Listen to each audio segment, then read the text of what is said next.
పట్టణంలోని 11వ వార్డు గురవయ్య కాలనీలో వినాయక చవితి ఉత్సవాలు ఘనంగా నిర్వహించారు. ఉత్సవాల్లో భాగంగా మధ్యాహ్నం నుండి భక్తులకు అన్నప్రసాదాన్ని పంపిణీ చేశారు. స్థానిక రామలింగేశ్వరపేట గురవై కాలనీలో 16వ గణపతి పూజా మహోత్సవాలు ఎంతో వైభవంగా జరుగుతున్నాయి. గత శనివారం నుండి ప్రారంభమైన ఉత్సవాల్లో భాగంగా ప్రతిరోజు స్వామివారికి విశేషంగా పూజా కార్యక్రమాలను నిర్వహిస్తున్నారు. ఉత్సవాల్లో భాగంగా 8వ రోజు శనివారం మట్టుపల్లి గోపాలకృష్ణ గణేష్ ఫ్రెండ్స్ సర్కిల్ ఆధ్వర్యంలో అన్నప్రసాద కార్యక్రమాన్ని నిర్వహించారు. 4000 మంది భక్తులకు అన్నప్రసాదాన్ని అందజేశారు. మధ్యాహ్నం నుండి జరిగిన అన్నదాన కార్యక్రమంలో హరిదాస్ గౌరీశంకర్, కట్టారి హరీష్, మామిడిబొత్తుల సుబ్రహ్మణ్యం, బండారు రవికాంత్, మైలా బన్ను యాదవ్, కాకాని అన్వేష్, నాగేశ్వరరావు, ప్రసాద్, సాయి అలేఖ్య, సాధన, శ్రీదేవి, మట్టుపల్లి శ్రీనివాసు తదితరులు పాల్గొన్నారు. 15వ తేదీ ఆదివారం సాయంత్రం లడ్డు వేలంపాట నిర్వహించి స్వామివారిని నగర సంచార మహోత్సవంలో కనక తప్పిట్ల వాయిద్యాల మధ్య నిమజ్జనం చేయనున్నట్లు కమిటీ సభ్యులు తెలియజేశారు. గణపతి నవరాత్రి మహోత్సవాల్లో భాగంగా ఈరోజు అన్న సంతర్పణ కార్యక్రమం ఏర్పాటు చేయడం జరిగిందండి. మరి సుమారుగా 3 నుంచి 4,000 మంది వరకు అన్నదాన కార్యక్రమం జరుగుతుంది.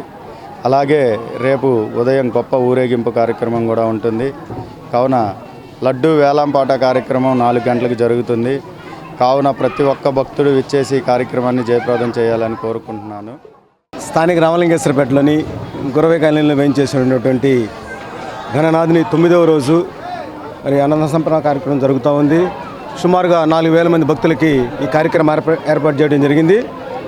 గత 9 రోజుల నుంచి కూడా అనేక సాంస్కృతిక కార్యక్రమాలతో అంగరంగ వైభవంగా మరి స్వామివారి కార్యక్రమాలన్నీ కూడా గణేష్ ఉత్సవ కమిటీ, మట్టుపల్లి గోపాలకృష్ణ యూత్ మరి నిర్వహిస్తూ ఉన్నారు.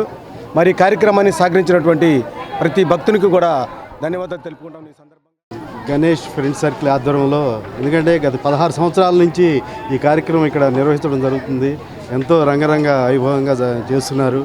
ఈ మట్టుపల్లి గోపాలకృష్ణ ఫ్రెండ్స్ ఆధ్వర్యంలో దాదాపు ఈరోజు అన్నదాన కార్యక్రమం 9 రోజుల నుంచి సాంస్కృతిక కార్యక్రమాలతో చేసుకుంటూ వచ్చి ఈరోజు 9వ రోజు అన్నదాన కార్యక్రమం, రేపు నిమగ్న కార్యక్రమం ఉంది. దాదాపు 4,000 మందికి అన్నదానం చేయటం అంటే అది మామూలు విషయం కాదు. ఎంతో ఇప్పుడున్న పరిస్థితుల్లో ఆర్థికంగా కానివ్వండి, చాలా ఇప్పుడు గౌరీ చెప్పినట్టుగా మ్యాన్ పవర్ అన్ని విధాలుగా అవసరము. అట్లా అన్ని వనరులు సమకూర్చుకొని గోపి ఎంతో కష్టపడి చేయడం జరుగుతుంది ఈ కార్యక్రమం. ఇంకోటి ఏంటంటే ఇక్కడ కుల మతాలకు అతీతంగా, పార్టీలకు అతీతంగా చేస్తూ ఉంటాడు.